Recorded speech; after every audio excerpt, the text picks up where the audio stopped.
who's quite intimidating, not in a negative way, but like you walk into the room, who's like, oh, it's them. Like, yeah. Oh, another good question, Jack.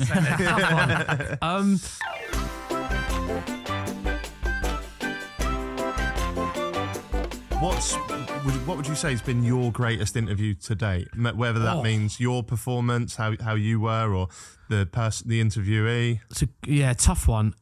There's a few that spring to mind. I'm very lucky to interview a lot of sort of huge names.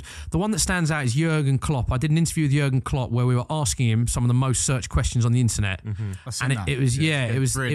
Thank you, and I appreciate it. It was one of the first of its kind in terms of like we do a lot of I do like lies now, for instance. We do fan Q&As. I do a lot of light-hearted quiz elements with players now. I've done stuff with Vardy where there's buzzers and we're jumping around. I've done stuff where players are dancing, singing initiations. So it's more common now. But that was probably one of the first different light-hearted interviews I've done. The premise was I sat down with Jurgen and he'd answer some of the most searched questions. So it was like, is Jurgen Klopp on Fortnite? And he'd go, no, I'm too old for this shit, and things like that. Do you know what I mean? How do you contact Jurgen Klopp? And he goes, the best way is not. And talking about his teeth, and he's going, it's not like I saw Bobby Firmino's teeth and said, I want them. I mean, he goes, I used to like playing Atari, and I'm sat there. He goes, it is tennis with a stick. And I'm sat there going, this is gold dust what I'm getting, because it was so different. And I had a really nice email, a message from the press officer afterwards saying, of all the stuff we've done, Jurgen really enjoyed that, and he says, it did really well, got really well received, and it was pushed by the wider business. So that for me was one of the standout moments, because it was one of the first interviews we did that was a bit different, with a massive name. It was like the month before the Champions League final, and then we did Pochettino soon after, and Liverpool and Tottenham were the finalists. So we kickstarted that feature with two huge names. And what was great is they bought into it, because you're going there asking him about teeth, about Atari, does he play Fortnite, growing up, and but really interesting lifestyle stuff, and we found a lot out about him that he hadn't previously said, and and Liverpool fans absolutely loved it. But the feedback we had was a lot of fans that even weren't Liverpool fans enjoyed the content as well. So that to me would be a standout moment, and because the feedback we had was quite nice, and I thought, wow, it opened me up to how different kind of interviews can be perceived, if that makes sense. I love it. I watch all the stuff, the lies. I watch the Saturday Social. Saturday Social. I watch that. I watch it when I'm hungover. Do you? And I just lay on the sofa and I just consume as much of it as I can.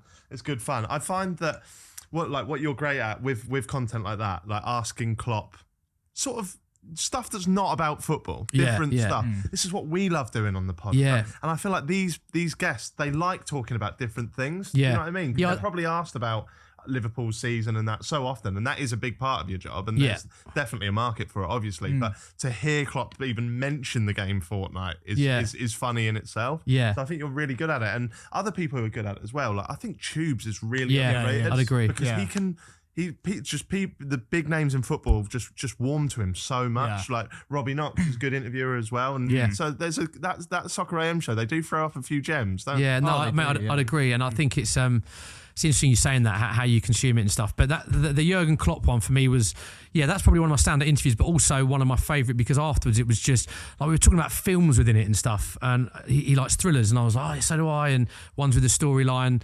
And he started speaking about prison. We were talking about films anyway within the interview, and I just afterwards said, have you seen Shawshank Redemption? And expecting him to either go yes or no. He was basically on his way to his press conference as well, by the way. And he went, no, show me it. I went, okay, thinking he'd, usually after an interview, especially with a manager, they've got places to be, they're very busy. I go, show me it. He goes, there must be a trailer. I went, well, yeah, there is. So I'm on my YouTube app and I'm showing Jurgen Klopp the trailer to Shawshank Redemption. He doesn't just watch the first 30 seconds, he watches the whole Shawshank and goes, you're right, it looks good. And he points to the press officer and went, we should watch that tonight. As I'm like, it was just so random and so funny. And I'm like, he's got a press conference to go to. And the reason I don't know if he was late or not, I don't think he was, but if he was late, the reason was because I'm showing him Shawshank Redemption on his phone. But there's loads of random moments where I've thought, wow, what I've got someone to do. I've got Antonio Conte to sing his initiation during an interview. Klopp talking about what song? His teeth.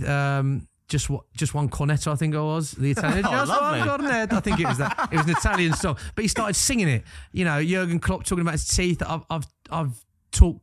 Thomas Tuchel Cockney rhyming slang. I mean, some of the stuff that I've done has been very, very random, but it's I think it's quite good because, like you made a great point, I think a lot of what you see with players and managers is quite repetitive because it has to be. You have to get the team news, you have to get injury news and all of that. I think when they're doing something a bit different, they sometimes give a little bit more because it's enjoyable. So, I have done some random interviews with some random people. Who's quite intimidating, not in a negative way, but like you walk into the room, who's like, oh, it's them. Like, yeah. Oh, another good question, Jack.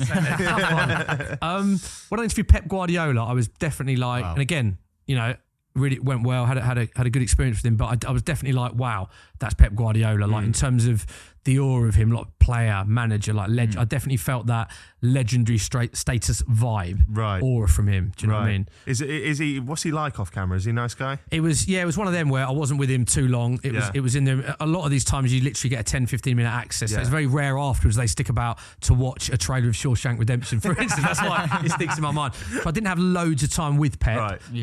So the interview was good. We spoke, got on well, but other than that, I've only met him for a 10-minute period, so to speak. If you had to pick a five-a-side team of players or managers, but not based on their skills, based on just how lovely they are as a person. Oh, good question. Who would you put in there? And you haven't got to do positions. I just basically want a list of 5. Heung-min Son is a lovely guy. I bet. Lovely guy. I bet. He seems so nice in interviews. Yeah, he does. Yeah, he is, and he's just lovely off camera. Exactly what he's like. He'll say things like, "Was that okay?" afterwards, and just really shake the hands with everyone. Like lovely guy, Sonny. I would stick Thomas Tuchel in there as well, because he was really good. And I was asking him about, again, that interview, asking him about his modelling career, because he's done a bit of modelling, his learning Cockney rhyming slang. And he was, again, someone afterwards that just had a lot of time with me and was asking a lot of questions about me. And I always think, why does Thomas Tuchel care about me? Little old me sort of thing. But had a really good experience with Thomas Tuchel. I'll put Klopp in there just because of the... Can I put 2 managers in there? Is that a bit random? Yeah. Put Klopp in there just because of the randomness of the day. Klopp, Tuchel, Sonny...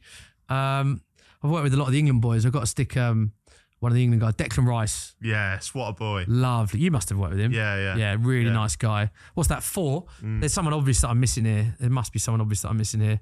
Declan Rice, definitely. Declan gets it, doesn't he? He gets the modern, the YouTube content, but he gets it. Yeah. He can come in and talk about football, formations, tactics, and he can also come in and talk about what meal deal he's buying and shit like that. I've got to say, a lot of the England boys actually are brilliant, and I think they're so good with everything they do. So it's really tough to pick one England player, to be honest, because they are all brilliant.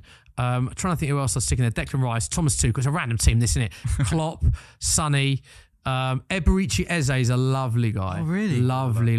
He's unreal. He is. I did an interview with him, an online one. He was like 1 minute late, which is, nothing. He was like, he apologised for being a minute late and was just so lovely and sincere and polite. Yeah. And and I think he's got a massive future, mate. Yeah, he does. Massive He's future. so young as well. I love hearing these stories. I love it.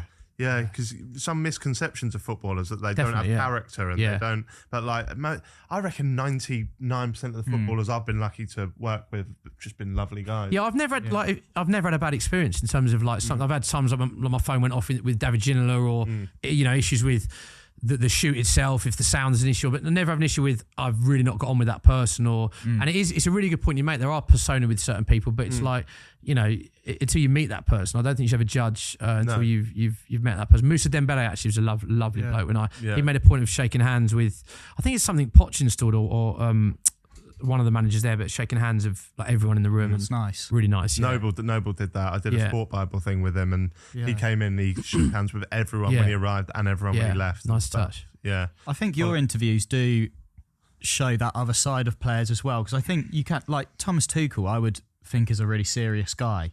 Yeah. Until I watch... Do you know what I mean? Until I watch the interview of you. Sideline, and then he shows a softer, more humorous side. It is really good. I think it's the benchmark as well. I think a lot of people are taking inspiration from what you've been doing, clubs, and doing more casual, humorous things. 100%. Yeah.